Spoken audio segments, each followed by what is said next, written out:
E hoje mais um review para você de uma lente vintage que eu curti bastante assim de adquirir e estar utilizando, fazendo esses testes, que é da Vivitar 35105MC. Essa lente aqui é muito interessante, ela promete ser macro, inclusive aqui no próprio ring dela tem macro focusing zoom, né? Uma lente zoom 35105, bem interessante, e eu quero descrever hoje ela para vocês.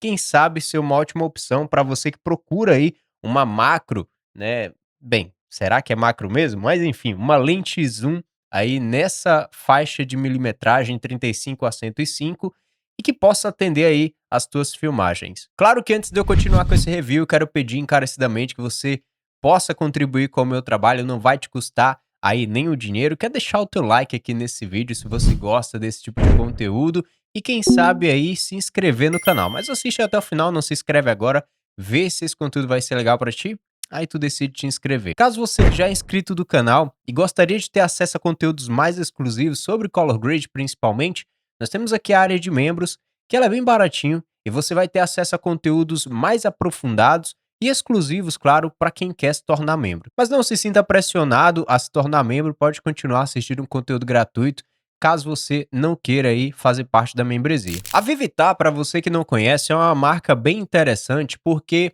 ela se tornou bem popular ali na década de 70 e 90, mas ela não era uma marca que fabricava lente diretamente. Acredito, inclusive, esse é o primeiro review que eu estou trazendo de uma Vivitar.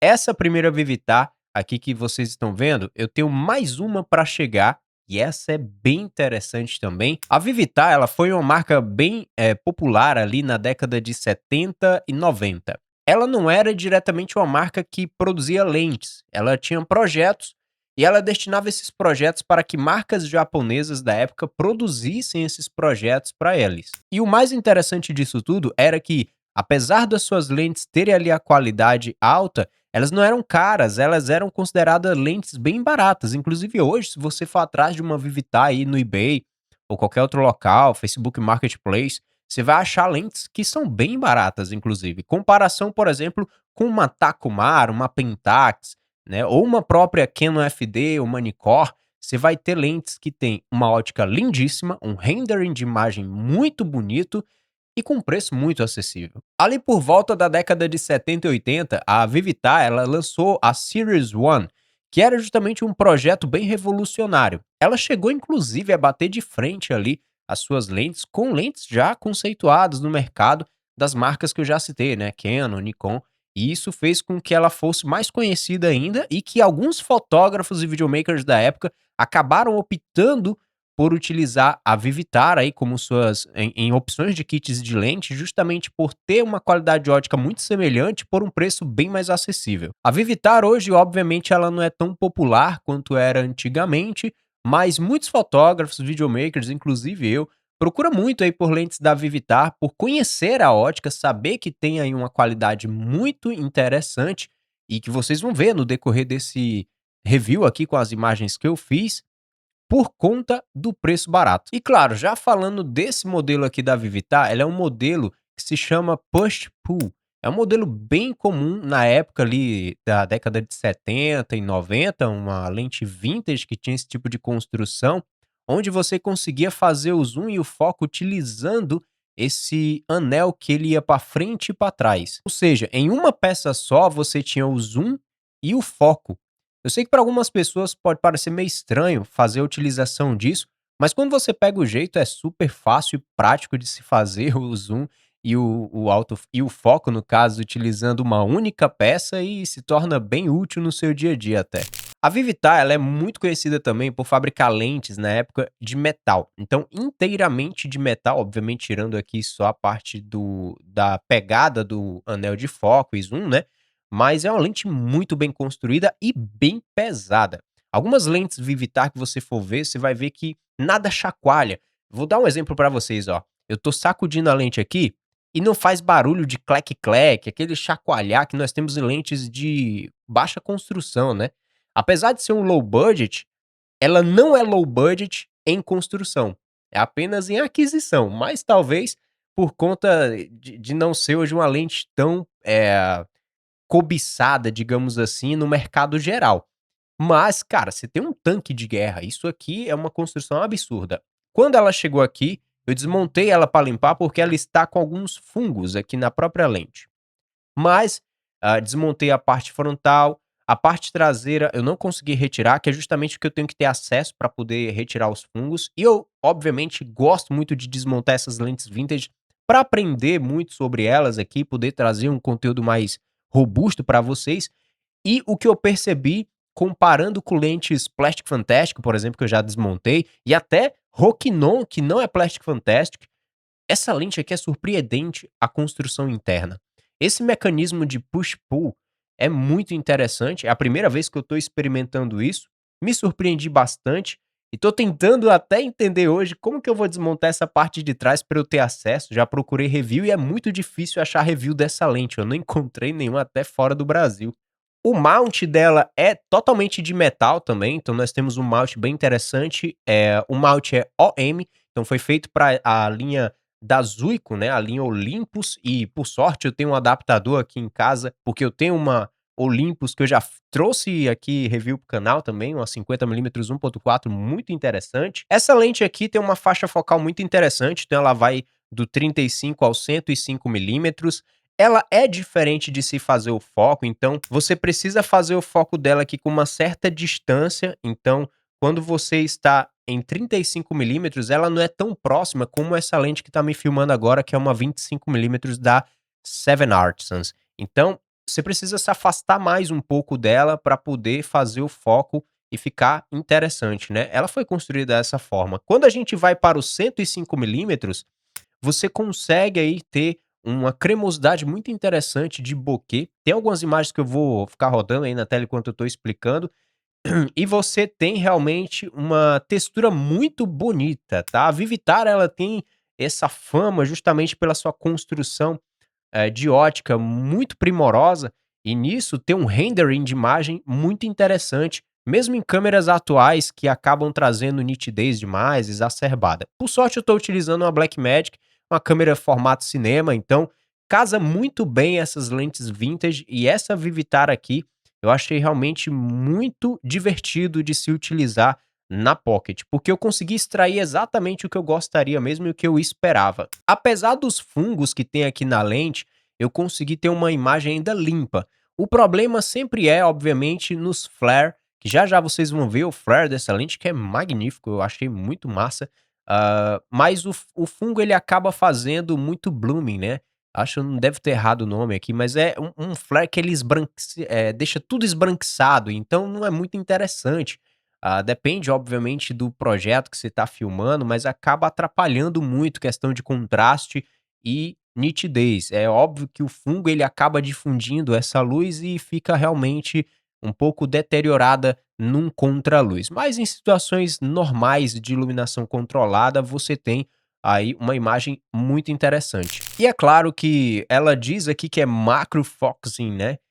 Muitas pessoas vão ter curiosidade de me perguntar: "E aí, Ítalo, ela é uma macro mesmo?" Bem, ela tem aqui, a função macro que ela acontece em 105mm, então você vai conseguir utilizar o foco mínimo dela somente em 105mm, e chega a 50 centímetros de distância mínima aí do objeto a ser fotografado ou filmado. É um pouco difícil você manter ela na mão quando está filmando. Talvez na fotografia seja mais fácil pela velocidade do obturador para congelar a imagem. Mas no vídeo chega a ser um pouco difícil controlar a câmera com ela no foco aqui no macro, tá. Então, você vai ver no corpo dela que ela tem uma escrita chamado 0.5 embaixo MR. 0.5 é justamente a distância aqui do objeto, que é 50 centímetros, e MR é Macro Ratio. Então nós temos aqui exatamente o ponto que ela vai trabalhar em macro. Diferente de outras lentes macro que eu já trouxe aqui no canal, como o exemplo da Takumar 50mm, maravilhosa, eh, ela é muito mais fácil de se trabalhar o macro, é uma lente focada no macro, né. Essa aqui não, ela é uma lente que é zoom e macro ao mesmo tempo, então a gente tem aquela ideia de que quando você faz 2 coisas, você não faz nada direito, né. Apesar de que ainda assim, é um macro decente, em comparação com lentes que se dizem aí macro e outras funções junta, ela me surpreendeu. Agora sobre características de imagem, eu fiz uma cena em que eu trouxe até um vídeo no canal explicando sobre um esquema de iluminação, um setup de iluminação para documentários ou entrevista de maneira simples, e eu utilizei ela para fazer isso. A minha percepção é justamente um contraste suave, como já era de se esperar de uma lente vintage, essa pegada mais cinematográfica, digamos assim. Nós temos ali uma imagem que ela tende a ter um bokeh muito bonito, suaviza muito os meios tons, inclusive toda a ótica dessa Vivitar, ela trabalha muito para que a imagem não fique com um microcontraste muito forte. Então você vai ter uma lente mais soft, digamos assim, mas sem perder contraste demais, tá? Porque em comparação com a Olympus Zuiko que eu tenho aqui 50 mm, que tem um contraste muito soft, que chega até a incomodar um pouco, essa aqui não. Ela é bem equilibrada. Apesar da idade da lente, né, e o fungo que tem aqui na ótica, ainda assim eu consegui extrair boas imagens com ela, considerando aí o contraste que a gente acaba perdendo com fungo. E eu queria também falar com vocês sobre o diafragma. Ela vai do 3.2 ao 16, então é uma lente mais escura, porém eu consigo ter ali um trabalho de ambiente externo mais interessante. Talvez eu não utilizaria tanto essa lente aqui para ambientes internos, a não ser que eu tenha um controle dessa luz muito bem feito, mas para ambientes externos, filmando ali em 5.6, F4 até, eu tenho já uma nitidez muito interessante. E claro, vamos falar do flare, né? Quando fala de lente vintage, uma coisa que a gente sempre procura analisar, e eu gosto muito de ver, é o flare.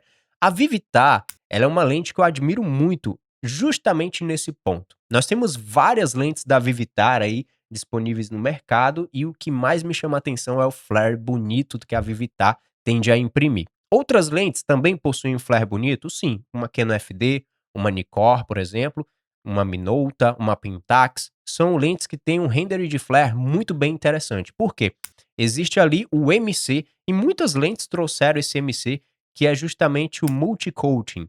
É um coating que ele foi desenvolvido para equilibrar ali os raios de luz que passam pela lente, evitando o blooming, né? Evitando que estoure ali os realces. E você tenha um render de flare bem interessante. Nesse caso aqui, vocês estão vendo a imagem provavelmente aí do flare que é gerado aí pela Vivitar. E com isso você pode perceber que ele é um flare meio em arco, né? Neste caso aqui, porque estava com a abertura de diafragma ali por volta de 5 ponto alguma coisa, o F8, e ele já tem um aspecto bem interessante nesse flare. Essa lente Vivitar, eu já vi outros testes aí de imagem só estática, né? No Google, e tem um flare bem legal. E se eu for aqui trazer os pontos negativos da Vivitar, um deles é justamente o peso. Ela é uma lente que é muito bem construída e a gente acaba tendo um peso extra. Não é uma lente muito leve. É de se esperar de uma 35-105, e isso acaba te atrapalhando em certos momentos, mas faz parte, né? Você está pregando uma lente que tem várias óticas acopladas nela para que possa acontecer todo o processo de zoom dos 35 ao 105, e isso requer aí um certo peso. Então, óbvio, é totalmente entendível. O ponto negativo também é justamente o flare, que não é tão bem controlável assim nesse modelo. Comparei com outros modelos da Vivitar, principalmente um que está perto de chegar, e eu irei fazer review aqui pro canal. E comparando ele, o flare dela aqui ainda não é muito bem definido como outros modelos aí de Vivitar que a gente tem no mercado. Talvez esse seja também um ponto negativo, mas não desmerecendo totalmente o flare dessa lente. E claro, não é uma lente muito luminosa para os padrões atuais. Você vai ter ali um 3.2 de abertura máxima de diafragma aí que você consegue, e isso, né, a gente tem várias lentes 1.8, 2 ponto alguma coisa, 1.4 que seja, que tem a mesma faixa de preço e que você consegue ter mais luminosidade. Mas eu já percebi que é muito comum nessas lentes zoom aqui vintage você ter essas faixas de diafragma de 3.2, 3.5 para cima.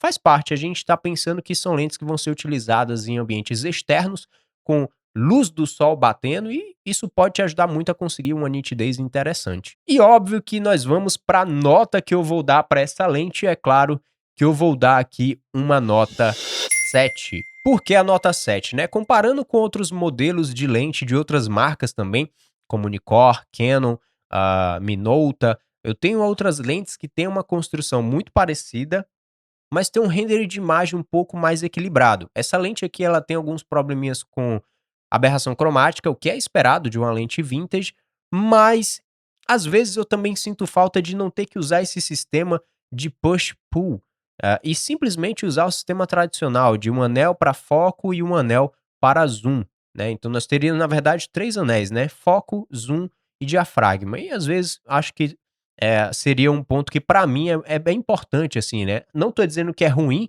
o push-pull, mas eu acho que o modelo tradicional me agrada mais, isso é questão de gosto pessoal. Mas essa nota reflete apenas uma opinião pessoal minha. Eu quero ouvir de você, o que que você achou dessas imagens aí, reproduzidas pela Vivitar, você gostou? Deixa aí nos comentários se você tem alguma lente da Vivitar e já fez esses testes de flare e de outros aqui, a outras características dessa lente que é muito interessante. E deixa aí pra gente poder discutir sobre isso. Muito obrigado, então não se esquece de se inscrever, deixar outro like se você gostou desse review e nos vemos num próximo review aqui de alguma lente vintage ou outro equipamento.